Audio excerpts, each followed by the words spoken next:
Hi everybody, welcome to engVid.com. I'm Adam. In today's video, I want to talk to you about politics. Now, especially in the recent years, there's been a lot of political news from all over the world, but especially from like North America, in certain situations in particular.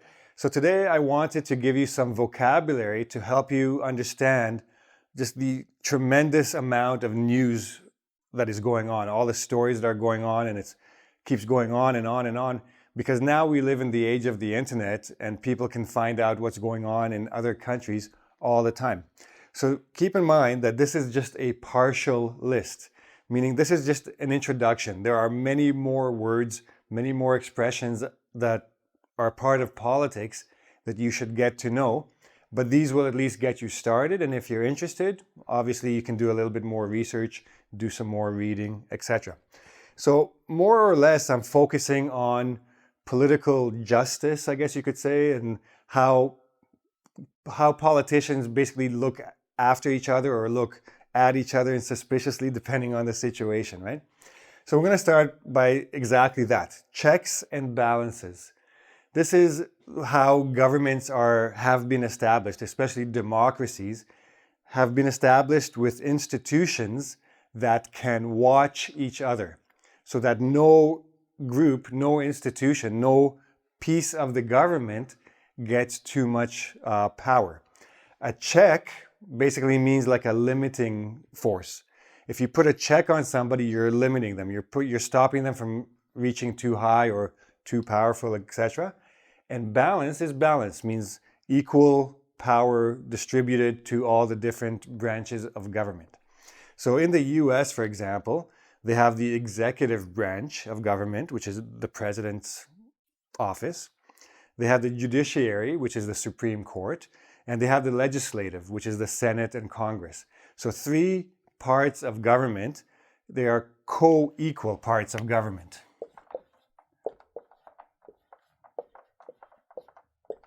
Co-equal means that each of these three parts has the same power as the other three, right? So that's the whole idea. So the Supreme Court makes sure that the president doesn't do anything illegal. The Senate makes sure that the Supreme Court is okay. They put the judges in there. Everybody has some sort of control over the other two. So that's the checks, and they maintain the balance. So that's what this is about. But if there is a problem, if somebody is accused of doing a crime, or there's some sort of allegation of a crime, an allegation, I'm going to go all over the place here. An allegation is basically an accusation. It's saying that someone did something bad, but this hasn't been proven yet. So if you ever watch the news, you will always hear the reporter say, the alleged murderer, the alleged rapist, the alleged thief. They never say the murderer, the thief, until the person has been convicted in court. Until the person has been proven guilty, he is only alleged to have done something, only accused. So when someone is alleged or when someone is accused of something, that person has the right to due process. This means a legal and like a fair and legal process to try to defend himself or for the other people to try to convict, to prove guilty. So due process means the ability to talk to a lawyer, the ability to gather evidence, the ability to look for witnesses or ask experts. Basically, you're allowed to do everything you can in order to protect yourself. And in most democracies, at least, a person is innocent until proven guilty. So until the court says guilty, you are considered innocent and you have all the rights to protect yourself. And that is due process. Now, when we're talking about politics, a lot of this stuff has to do with the silent majority. The silent majority is obviously the largest percentage of the voting population, but they're also the type that don't really say anything. They're not activists. When you hear all the people shouting for rights and freedoms and equality and all that stuff, that's the vocal minority. That's the opposite.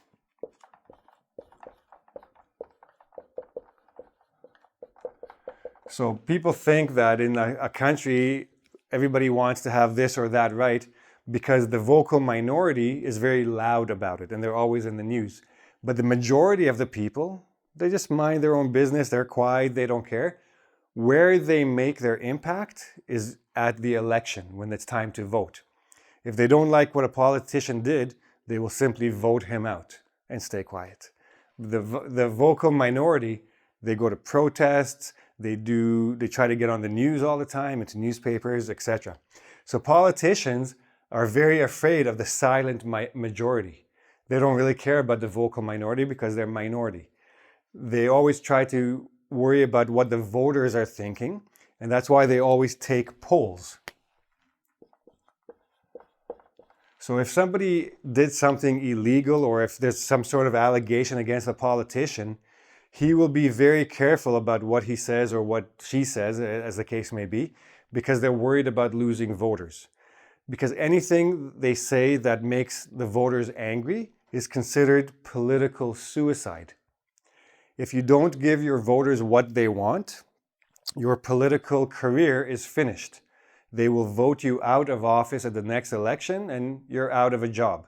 So politicians will do everything they can to stay in power and they will avoid political suicide. So they will just play along. So if the silent majority believes that they are innocent, they will come out and say, I'm innocent.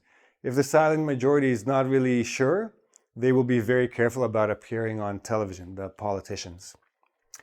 Now, politicians also worry about the swing votes. So if you have a country where there are like 2 or 3 political parties, you know that certain people are voting for their party regardless of what's going on. It doesn't matter who's the leader of the party. It doesn't matter who the opposition is. These people will always vote for their party. The swing voters, they don't have any particular loyalty to a party. They want the best leader. So one year they will vote conservative, one year they will vote liberal. One year they will vote Republican, one year they will vote Democrat. One year they will vote socialist. Every election, they swing their vote based on the person running. So politicians are very aware, because of the polls, they're very aware of what the swing vote looks like. If the swing vote is going away from them, they will do anything they can to get back to it. So sometimes this becomes a problem in terms of the checks and balances because they try to manipulate the situation. To manipulate means to change in one's own favor. So if I want you to think something, I will say all kinds of different things to make you believe what I want you to believe. Now, this is not only in politics. People do this to each other all the time. In business and any sort of competition, even husband and wife, boyfriend and girlfriend, they a little bit manipulate each other if they want something, etc. But politicians are master manipulators. So it's a little bit different. Now, in terms of justice, sometimes one party will accuse a member of the other party of doing something illegal or unethical. That's just not right. But they only do this because they just don't like the person. So they're always looking for ways to bring him or her down, bring down the politician.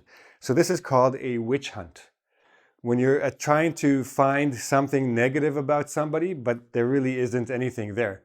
You're looking desperately because you want to bring this person down, but you just can't find anything. So you start making things up a little bit too. So that's called a witch hunt. In the early days of America, there was a time when they were looking for any women who were not good women. They would accuse them of being witches and burn them, although they didn't really burn them. Just a bit of a myth. So partisan and bipartisan. So again, let's say you have 2 parties or a 3-party system. Partisans are politicians who only try to help their own party. They're not trying to help all the people of the country. So they're partisan means they're very biased. They're taking a very clear side that helps their party. Bipartisan means that it's like an equal deal, like an agreement between the parties. It could be tripartisan if there's 3 parties, for example. But if there are 2 parties and both parties agree to do something together or like pass a law together, then that is a bipartisan law. If the majority party does something by itself, even though the other party doesn't like it, then we say it's a partisan issue. So partisan, when it comes to things like justice, politicians become very partisan. They will do everything to support their party member, even if he is actually or she is actually guilty. Then you have something called a whistleblower. A whistleblower is a person who has first-hand knowledge of someone doing something bad. It could be in government, it could be in business, it could be anywhere. But the whistleblower does this anonymously. It means he doesn't come out and say, oh, I saw this politician do something. He writes a letter to the place that makes sure that all the checks and balances are working. And he says, this person did something bad, but don't say my name. I don't want to lose my job. I don't want to get in trouble. So generally speaking, most politicians, when they do get caught committing a crime, it's because of a whistleblower. So whistle, like in a sports game, there's a referee, the whistle. So the whistleblower, somebody who blows a whistle, makes a big sound to alert people to wrongdoing. We'll get to impeach last. Now, if somebody is accused of committing a crime and that person does everything possible not to help the investigators, for example, to keep away witnesses or to try to hide documents or not answer questions, this is called obstruction of justice. To obstruct means to prevent from happening.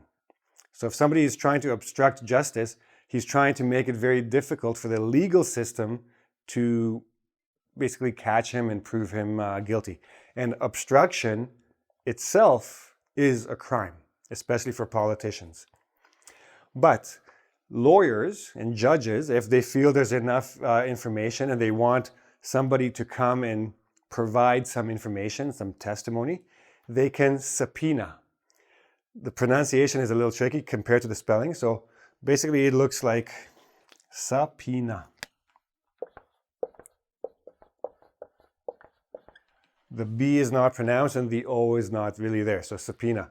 To subpoena means to force someone to come and give testimony, to be a witness to a possible crime, an allegation of a crime. Treason. In most countries, treason is the absolute worst crime you can commit. Treason means you're working against your own country. And in a company, if you're working against your company and you're helping the competition, that is also considered treason. But in a company, it's not a crime. You're just not a good person. You're not a good employee. In politics, if a politician, for example, gives classified information to another country or does something to hurt his or her actual state, that is called treason.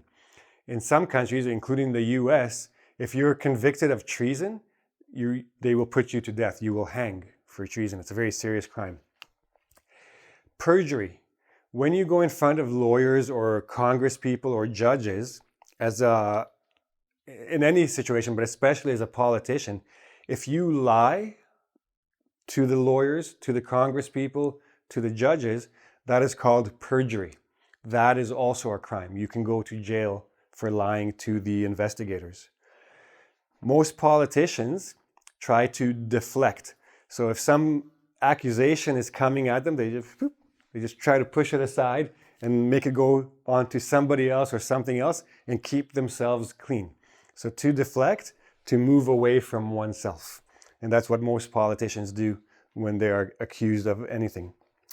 But sometimes, even if as much as they obstruct, as much as they deflect, as much as they try to manipulate the media and the public, if the investigators find a smoking gun, then the politician is basically done, right? He can't defend himself. A smoking gun means hard evidence. Evidence that very clearly shows that a person committed a crime, okay? in case of a murderer, a gun with the smoke coming out very clearly shows that the gun was just fired. In any other situation, it's any hard evidence. And lastly, in terms of politics, when there is an accusation and enough evidence, investigators can move to impeach. To impeach means to remove from office. So if a president is impeached, it means that in the case of the US, for example, Congress wants to remove the president from the presidency, from his office. So they will send articles of impeachment to the Senate. And once the president is impeached, it doesn't mean he has to leave. It means there's going to be a trial because, again, the president has the right to due process. He has the right to defend himself, to ask for evidence, to question witnesses, etc.